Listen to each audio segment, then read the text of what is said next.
Manchester United yesterday dropped points at Bournemouth to end any hopes of finishing in the top 5. Well, probably realistically, that is the case. Alejandro Garnacho then caused controversy after the game when he liked, two tweets from talkSPORT's Mark Goldbridge criticising Erik ten Hag's decision to first take off the Argentinian at half-time, and secondly, blaming him in a post-match press conference. Well, he didn't sort of blame him, he sort of subtly sort of laid the blame at his door. Mark Goldbridge pointed this out on Twitter, and Garnacho liked two of his tweets yesterday with that as the subject matter. Ten Hag had said in his press conference in regards to their Champions League qualification hopes, we will keep fighting with the players who are available, and you can see there's high potential, but also younger players, they make mistakes. They have proved they can compete with the best teams on the highest level, but now they have to do it consistently. There is always the next step for young players. When asked about Garnacho specifically, he said, I think we had to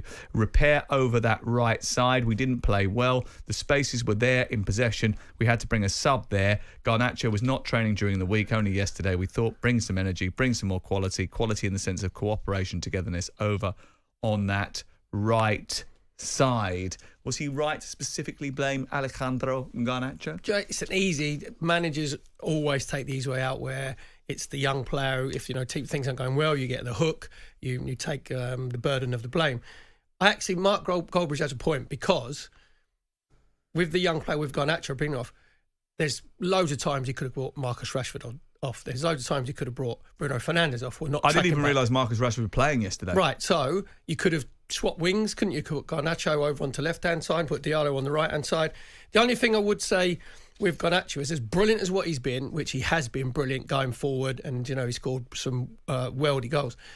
The goal that Bournemouth scored, Justin Kluivert's goal, where basically it was like the referee had blown the whistle. When you do practice games and the first team are attacking and the manager will blow the whistle, basically to say, right, stand still, let this move develop.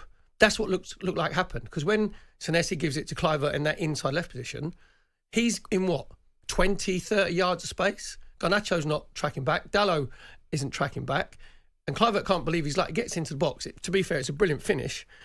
But you can't play for any team and have lazy players, because you're not going to be successful. Crookie's gone on about it, hasn't he, all season? I've gone on about it all season. That's exactly what happened yesterday with Manchester United, where they don't want to do the horrible stuff. They don't want to get back. They don't want to track back. They don't want to close down.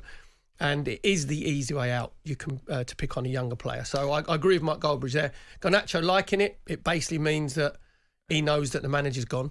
Manchester United, we talked about just briefly. In the press today, the club have been linked with moves for Ivan Toney, Michael Olise and Jared Branthwaite. But I suppose the key question is Erik ten Hag going to be their manager next season? Richard Arnold was gone. He was the one who was instrumental in bringing him. Johnny Murta is gone. He was one instrumental. So new owner. What happens at 90% of football clubs when new owners come in? They always want their own ideas, their own man in there. So I think, to be fair, he's swimming against the tide, Erik ten Hag. So therefore, he should be strong in his decisions. If you get a feeling that you're not going to be there anyway, you haven't got to worry about upsetting anybody.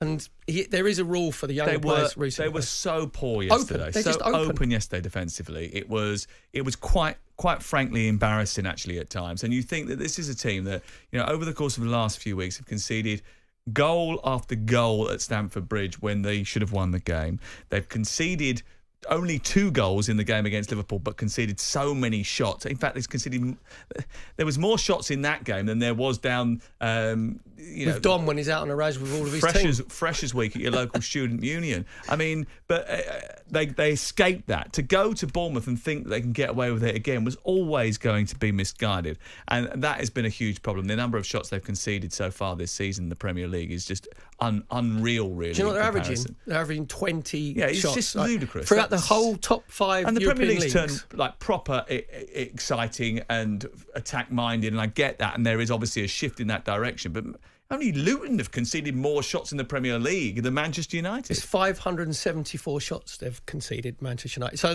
there's not a over my dead body, they'll shut up pass attitude from anywhere in the team. Now you can blame Onana, you can blame the back four, which is not getting protected, but then all the top teams defend from the front, and Manchester United don't do that. There's a cultural thing there. Yeah. But still, Erik ten Hag hasn't addressed, and that's in the end. And that's going to be his undoing. That's going to cost him, absolutely. That's going to be his undoing. And you know what undoing. happens? The worst thing is you get at the end of your tenure there, and then you look back and you think, I should have made a start. I should have made a bigger call, whether it's Rashford, whether it's Fernandes.